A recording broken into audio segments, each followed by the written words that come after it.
Bismillahirrahmanirrahim. Assalamualaikum warahmatullahi wabarakatuh. Perkenalkan, saya Dela Rahmadani dari program studi PIAUD Pendidikan Islam Anak Usia Dini. Sebelumnya saya mengucapkan banyak terima kasih kepada dosen pengampu Bapak Fikri Farihin MPDI selaku pengampu mata kuliah studi hadis. Di sini saya akan menerangkan kembali apa yang telah diterangkan oleh teman kita pada pertemuan ke-8, yakni kelompok 8. Mana dalam pembahasan kali ini yakni mengenai tentang bagaimana pengertian jujur dan amanah dan mengapa kita harus sabar dan tolong menolong menurut hadis dan metode menghormati orang tua dan guru menurut hadis. Tujuannya di sini untuk memudahkan kita membangun kepercayaan antara satu sama lain. Pertama, yakni mengenai pengertian jujur.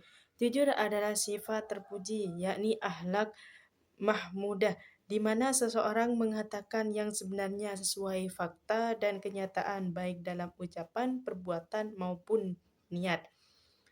Ciri-ciri orang jujur: tidak berbohong, ucapannya selalu sesuai dengan kenyataan, tidak memalsukan, tidak mengubah atau menyembunyikan kebenaran, konsisten dalam kebenaran, baik dalam keadaan untung maupun rugi.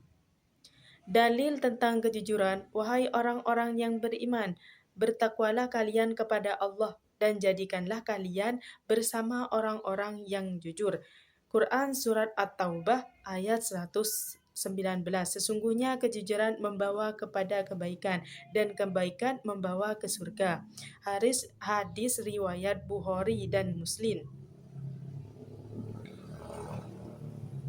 Pengertian amanah. Amanah adalah sikap bertanggung jawab terhadap apa yang dititipkan, dipercaya, ataupun dibebankan kepadanya, baik berupa harta, tugas, jabatan, maupun rahasia.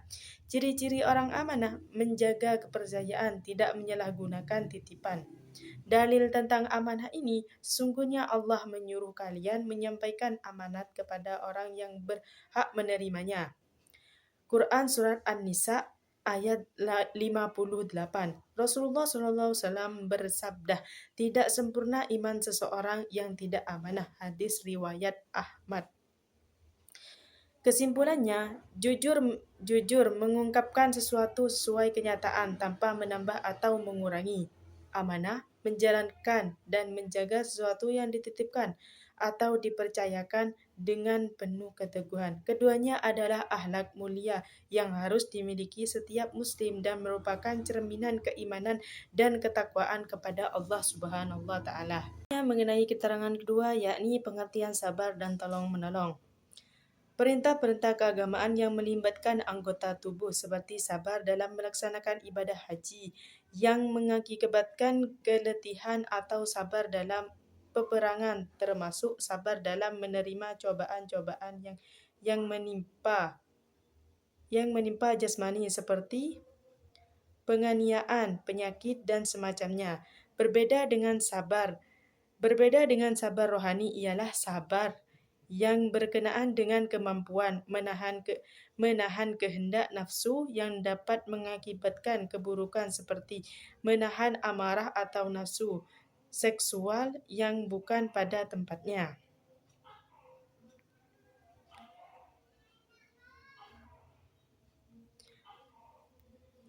Yakni mengenai tentang pengertian hormat kepada orang tua. Hormat kepada orang tua adalah sikap tunduk, patuh, sopan, dan berbakti kepada ayah dan ibu sebagai bentuk penghargaan atas jasa dan pengorbanan mereka dalam merawat, mendidik, dan membesarkan kita sejak kecil. Bentuk hormat kepada orang tua: 1. Bicara dengan lembut dan sopan, tidak membentak, mendengar dan menaati nasihat mereka selama tidak bertentangan dengan agama. Dalil tentang hormat kepada orang tua, dan Tuhanmu telah merintahkan supaya kamu jangan menyembah selain Dia dan hendaklah kamu berbuat baik kepada ibu bapa. Quran Surat Al-Isra ayat 23. Rasulullah pun di sini bersabda, keridhaan Allah tergantung pada keridhaan orang tua dan kemurkaan Allah tergantung pada kemurkaan orang tua. Di sini disebutkan dalam hadis riwayat Tirmizi, pengertian hormat kepada orang tua, pengertian hormat kepada guru.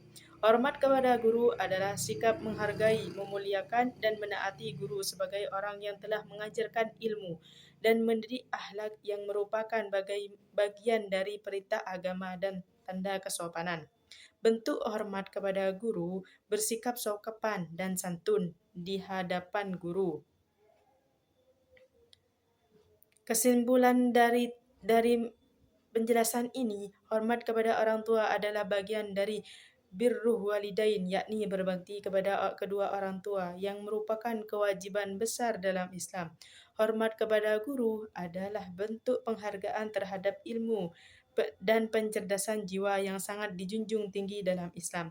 Kedua bentuk penghormatan ini merupakan akhlak mulia yang harus ditanamkan sejak dini karena keduanya adalah jembatan menuju keberkahan hidup dan ilmu. Mungkin cukup ini yang bisa saya terangkan, kurang lebihnya mohon maaf. Wassalamualaikum warahmatullahi wabarakatuh.